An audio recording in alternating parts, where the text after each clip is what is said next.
Hello, music collectors. Edward here, back with an update on my latest vinyl and CD finds from over the past weeks. Today is Sunday, March the 17th, and here in Texas, down where I live, they have the famous South by Southwest. All the music bands, groups come down and make it about almost 2 weeks. There's also a film festival involved in it. But today is Sunday, the last day, and I can appreciate that now it's over. I'm not a fan of it. There's just lots of reasons of why I don't like it, but I won't get into that. But anyway, I wanted to get into doing a music uh, update on the latest stuff that I found. This month's almost over. I haven't done a video in about 3 or 4 weeks, and time keeps marching on, and then I lose track of some of the things that I'm getting. So I like to begin with the vinyl stuff, and then I'll go to the CDs, and it's a really cool box set that I found. First, let me talk about this. This is that Jimi Hendrix um, box set, the purple one. Um, it's about 4 CDs. It still has the booklet intact in it, which is really cool. And all the CDs are in it. This item looks brand new. I picked this up with 25% off, under $5. So this is one of my cool rare finds. Some of the other things, trying to do a video on my tablet, so I may kind of looking kind of strange, like I'm looking over here, looking over there, but I'm trying to stay focused. But I did pick up some CDs yesterday. I got a couple of Blue Oyster Cult ones. This is their live album, which is pronounced Extraterrestrial Live, BOC. Yeah, yeah, that's really cool. Still haven't opened it and checked it out. I picked up their Agent of Fortune, Agents of Fortune, with the really cool bonus tracks. Also found a nice used copy of Eric Clapton's live album 24 Nights on CD. Really, really cool. And to me, this has been rare. I mean, I have found seeing this rare around here, and it's usually pretty pricey, but I found one with the coupon off too, and it's the album The Church. Priest equals Aurora. So, really cool find there. Lately, this is not one of my vinyl finds, but lately, one of the things I was spinning was I've been enjoying the McCartney Archive Collection series. This is the one of Tug of War. You get side 1 and 2 is the album remastered. 3 and 4 is like a bonus disc with some demos of some of the tunes, and you get this there's a solo version of Ebony and Ivory, which is really cool. And the B-side to one of the singles, I remember the tune Rain Clouds, which is one of my favorite Paul McCartney B-sides. I recommend, if you can, get these. They sound good. My example of that, of sounding good, is the track that he wrote about John Lennon, Here Today. On this remastered sound, I hear more of the instrumentation of the song, orchestra, whereas from what I remember having the original copy, I always thought it was just him on the acoustic guitar playing. But on this, they bring up that sound, and you actually hear other, you hear an orchestra, and it sounds beautiful. So this is one here I've been here lately spinning. Now into my vinyl finds.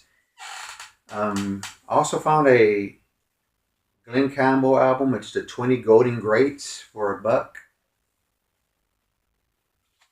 It's in very good shape.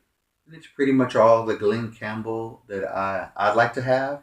I like his hits. Still, my favorite is the tune Rhinestone Cowboy. So happy to add that to the collection.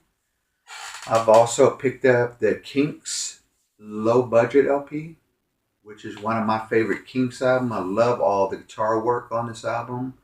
I call this one of those albums of the what was going on in those times, especially with songs like A Gallon of Gas. I remember during that time the price of gas was going up, fuel. So this, don't think I ever had it on vinyl, but it's a good album. And back in the, I guess in the 80s or maybe all the way, yeah, back in the 80s, maybe 70s also, there used to be where artists and bands did interview albums. I can't think of any others, but I found the McCartney one, the McCartney interview album on Columbia. I really like this interview album. I'm a big fan of McCartney, and I really like to hear him being interviewed. I like that he talks about bass playing on here and things about Sergeant Pepper. He talks about New Wave, Bowie, Brian Ferry. Um, he talks about getting married and changing perspective, and it's a really good interview that they did with him.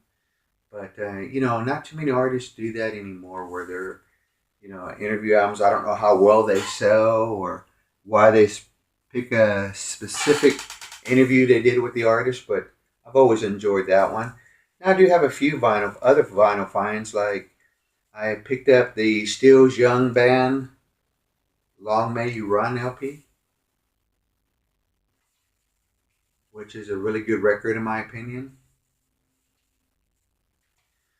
I picked up. I don't ever really see too many postings of this band. Like, hey, now playing Synergy.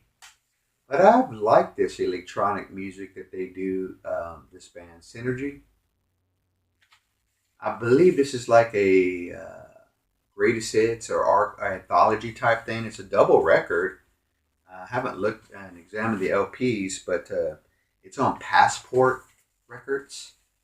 So I picked that up for a few bucks. And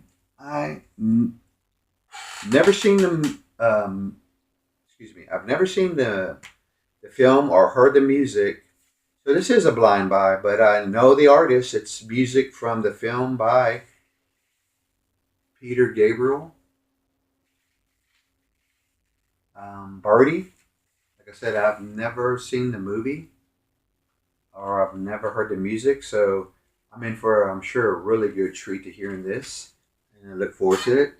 And my last vinyl find is I have this also on a label called Music on Vinyl, and it's the Soft Machine Third. It's Columbia. I found a really nice vintage copy of it. Has this really cool photo of the band. Show you real quick. It's kind of, but that's fine with me. The LPs themselves they're still dusty. They haven't been played. They still make the hairs on my arm stick up. But yeah, I'm looking forward to listening to this. And now, Soft Machine was one of those bands that I did have to listen to what I call the three times rule where you shouldn't really listen to an album by an artist or music by a group or something by them at least three times before you make a final judgment that you don't either like it or you dislike it or you do like it. And for Soft Machine, that was one of the bands where when I was getting into their music, I had to listen to their albums and their tracks more than once, instead of going by the first 30 seconds. Okay, I don't like that. And once I did that, I really became a fan and started appreciating what they have contributed to the music world. Great musicians in this band, In fact, recently here, and I don't own it yet, but I believe they put out a new album.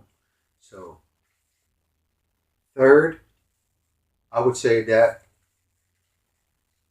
would be a good place, in my opinion, to start if you wanted to check out some of their music.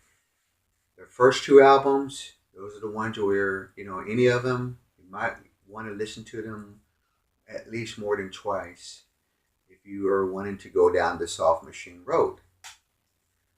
Well, again, I want to thank everyone who takes time out to watch my videos. I appreciate everyone who is a subscriber. Um, Also appreciate any comments. Um, I hope everyone's doing well in the music community and everyone's finding their hidden gems, their rare records. I right there, if don't have anything rare that I just showed, but it's just records that I found in my budget. I'm trying to either this year work on a goal of trading or spending as less money than I can. And if I just cannot get it, it's not going to happen. I leave it at that. And somewhere down the line, like say for instance, if I have example in here, the McCartney one, it goes on eBay for sometimes quite a bit. I know some people still have shrink sealed copies, but wasn't one I was really looking for. But for a couple of bucks, I was happy to find it. So sometimes the waiting game will pay off for you. Again, Edward here. I'll see you next time with another update. Take care, everyone.